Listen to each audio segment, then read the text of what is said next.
Hello，大家好啊！前不久，作为这个 NFT 聚合交易平台的 Blur 发放了2023年的第一个大空头。那作为币安链上多链 NFT 交易平台 Element 呢，也开始耐不住寂寞了。近日直接宣布，也将会对符合要求的地址进行空投，包括在未来几天通过 Element 交易平台进行交易的用户都有机会获得这个空投啊。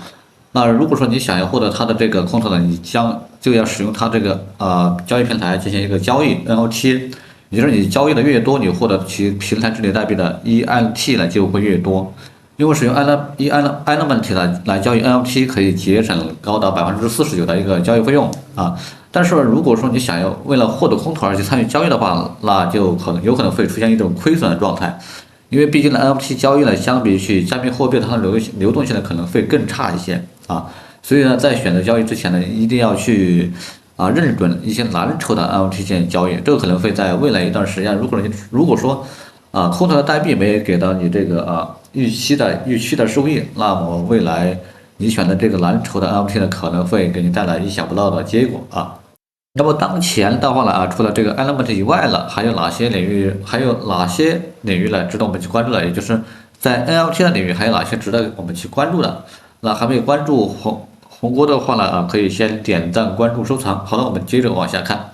首先第一个呢，就是 NFT 永续期货的 NFT Paper 是一个针对 NFT 永续活跃去中心化的交易所，它呢建立在 Upstream 这个生态上的，目前呢暂为发行代币不过呢值得关注因为它参与的机构呢众多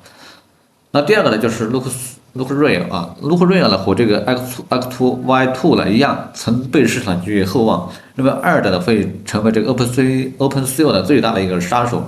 不过呢，目前来看呢，它不及预期当然，Look 和这个 X2Y2 呢，曾经的空头呢也让很多人收获满满了。所以对交易感兴趣的话呢，你不妨多多关注它比如它的二级市场的这个走势你可以去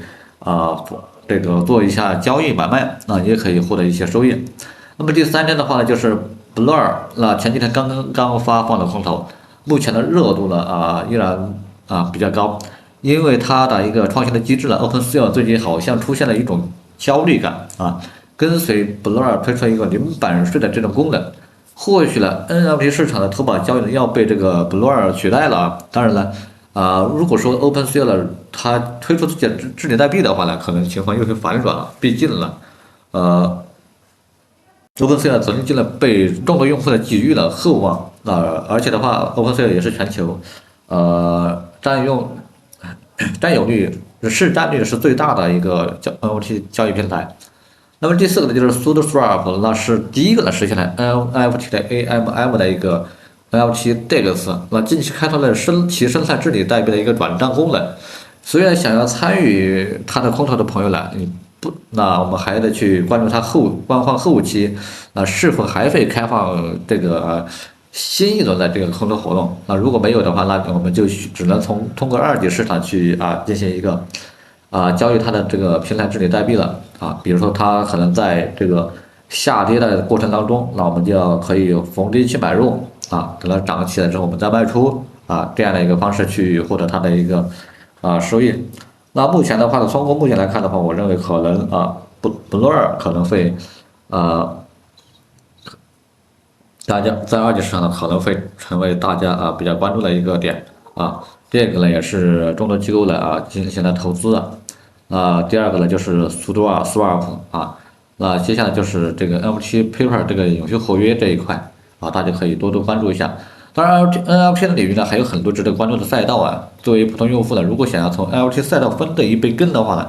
那如果说呢你不想承受这个 NFT 交易带来这个未知的风险的话，那我们还可以去关注这些